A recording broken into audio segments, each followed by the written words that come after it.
어려운 철학책을 한 글자 한 글자, 한 문장 한 문장 함께 읽으면서 설명해 드립니다.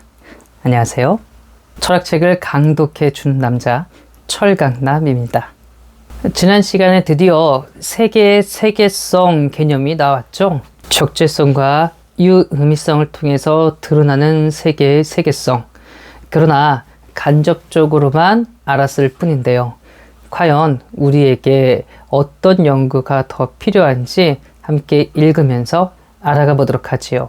우리가 함께 읽을 곳은 128쪽 세 번째 문단부터입니다. 앞으로 더 진전해서 분석되어야 할 이해작용은 앞서 언급된 관련들을 선행적 계시성 속에 보유하고 있다. 이해작용은 이 관련들 속에서 자신을 친숙하게 보유하면서 이해의 지시작용이 활동하는 거기로서의 그 계시성을 미리 보유하고 있다. 이해작용은 이 관련들 자체 안에서 또 이 관련들 자체로부터 자기에게 지시하도록 한다. 지시작용이 가진 이런 관련들의 관계 성격을 우리는 유의화 작용이라고 파악한다. 자, 앞에서 우리는 우리에게 주어진 환경 세계가 이미 적재성을 가지고 있어서 모든 것들이 적합하게 그 쓰임 자리를 가지고 있는데요. 거기에서 바로 그 적합하고 친숙한 그 자리는 알고 보니 적이 혹은 현 존재의 궁극 목적에 비추어서 존재했고 영유했다라는 것을 알게 되었어요.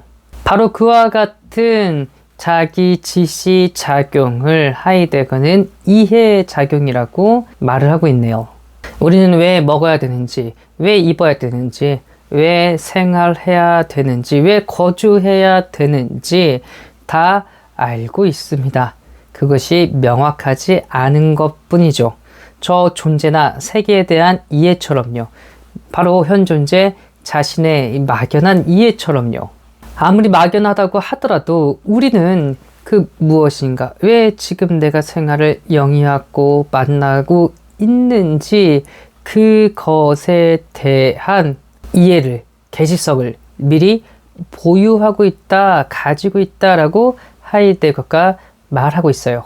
그래서 결국엔 저런 이해들 속에서, 의미들 속에서 어떤 궁극 목적 속에서 나에게 익숙하고 편하고 친숙한 것들을 이해하고 그것들의 지시를 내가 부여하거나 그것들의 지시를 발견한다고 하는데요.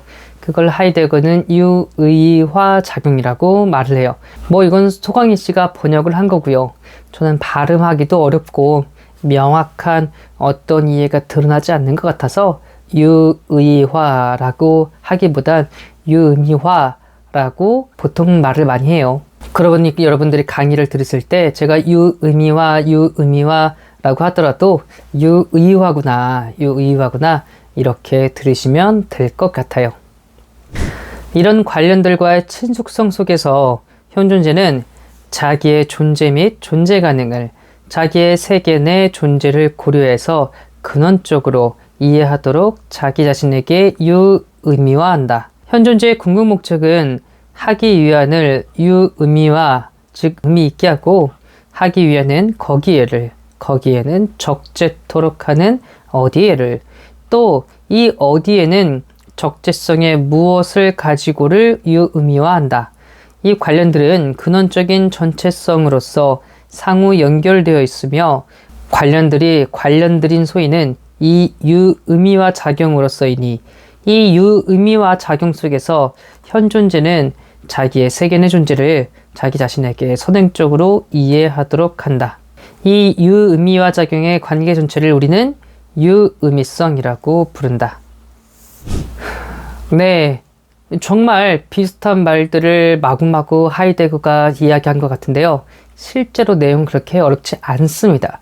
그냥 하이데거가 말이 많아서 정말 같은 이야기를 돌아 가거나 이렇게 저렇게 다른 방식으로 설명을 하고 있구나 라는 생각이 들어요. 한편으로는 그만큼 또 하이데거가 친절한 사람이라고 좋게 말할 수도 있는 거겠죠. 결국에 하이데거에 따르면 우리 현 존재는 지금 나에게 익숙하고 친숙한 곳에서 내가 살고 있는 집, 내가 다니는 학교, 내가 다니는 일터, 내가 자주 가는 식당이나 가게, 이런 친숙한 곳에서 내가 왜 생활을 영위하고 있고 활동하고 있는지, 그건 다 나에게 의미가 있어서일 거야. 이 의미가 발현되는 작용을 유의미화 작용이라고 하고요. 이 의미의 궁극적인 목적은 어디에 있습니까? 현존재 자신에게 있겠죠? 그러니 현존재 자신에게서 궁극적으로 나오는 저 의미를 부여하는 성격을 유의미성이라고 이야기를 하고 있어요. 하이데거는 이야기를 해요. 우리의 궁극 목적에 비추어서 우리에게 친숙한 이런 세계, 환경 세계를 어떻게 하고 있다고요? 상호 연결 지어서 모두가 다 관계를 맺고서 삶을 영위하고 파악하고 있다고요. 어느 하나로 분절시킬 수도 없고 나눌 수도 없습니다. 우리는 그냥 쉽게 이야기하는 것 같고 말하는 것 같고 행동하는 것 같아도 그건 다 그 사람의 환경과 가치관들이 다 결합되어서 나오는 것이다. 이렇게 보셔도 좋을 것 같아요. 유의미성은 세계의 구조, 즉 현존재가 현존재로서 그때마다 이미 그 안에 존재하는 그런 세계의 구조를 형성하는 그것이다. 현존재는 스스로 유의미성과 친숙하다는 점에서 존재자가 발견될 수 있는 가능성의 존재적 조건이다. 존재자는 적재성이라는 존재 양식을 가지고 세계 안에서 만나게 되고 그렇게 해서 즉자적으로 자기를 고지할 수 있다. 현존재는 현존재인 한 그때마다 이미 이런 존재자, 즉 그가 존재함과 함께 본질적으로 이미 용재자와의 연관이 발견되는 그런 존재자다. 현존재는 존재하는 한 그때마다 이미 만나는 세계에 자기를 의존하고 있으니 현존재의 존재는 본질적으로 이 세계의 의존성에 있다. 자, 현존재를 이해하는 가장 근본적인 근원적인 틀 두 가지 뭐라고 했죠? 네, 실존과 각자성이죠. 자, 실존은 어떤 가능성에 비추어서 태도 취함이라고 제가 이야기를 했습니다. 누누이 반복하고 있죠. 그 실존, 태도 취함이 어떤 테두리에서 삶의 어떤 영역에서 이루어지냐고요. 그러니까 하이데거가 보기에는 그건 친숙성과 유의미성 두 가지에서 나온다고 이야기합니다. 다른 말로 적재성과 유의미성이라고 보시면 좋아요. 그러니까 우리 현존재는 인간은 태도를 취할 텐데요. 실존할 텐데요. 어디에서요? 나에게 친숙한 그곳에서 태도를 취하는데 무엇으로 태도를 취한다고요? 어떤 가능성, 즉 우리의 궁극 목적, 궁극적인 가능성에 비추어서 태도를 취한다고요. 그러니 실존은 저 적재성과 유의미성, 친숙성과 유의미성 두 가지에 비추어서 이 구조의 전체 계기와 연관되어서 파악을 해야 될 거고요. 사람마다, 즉 현존재마다 가지고 있는 궁극 목적은 진짜 원하는 것들은 어떻게 되겠어요? 다 다르겠죠. 그러니까 다 각자의 입각해서 자신의 삶에 비추어서 용재자들을 만나고 세계 내부적 혹은 다른 현존재들을 만나면서 자기를 알리고 있고 표현하고 있다라고 말을 하고 있어요. 그러니까 우리는 그 사람의 하는 말만 볼 수 있는 게 아니라 행동과 함께 봐야 되고요. 아니 오히려 어쩔 때는 말보다 그 사람의 행동이 저 사람을 더 알려주는구나. 그걸 파악해야 될 것 같아요. 뭐 말보다 행동이 더 중요하다. 이건 뭐 웬만한 우리 사람들도 상식 속에서 다 잘 알고 있는 것일 텐데요.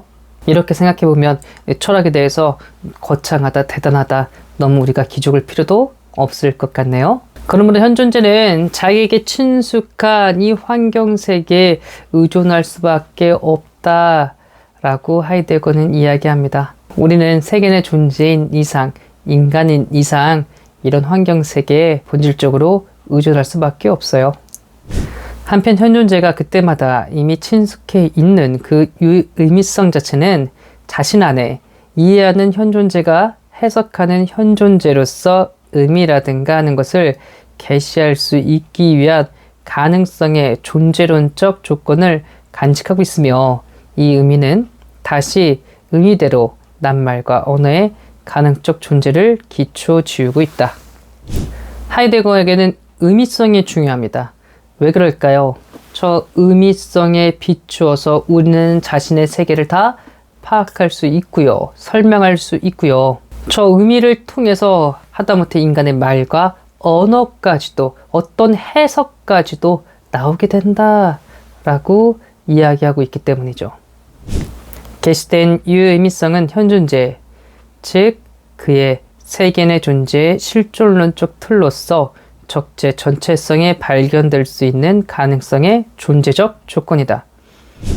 그래서 현존재에게 드러난 게시된 저 유의미성은 결국에는 우리 세계의 존재를, 현존재를, 인간을, 사람을 실존론적으로 분석할 수 있는 가능성의 조건이다라고 하이데거는 이야기하고 있네요. 저 유의미성 작용 때문에 우리에게 주어진 적합하고 아주 친숙한 세계를 전체적으로 관망하고 조망하고 관찰할 수 있는 그 구조가 어떻게 연결되었는지 파악할 수 있는 그런 가능성의 조건이라고 이야기를 하고 있네요. 그러니 여러분, 중요한 건 진짜 의미입니다.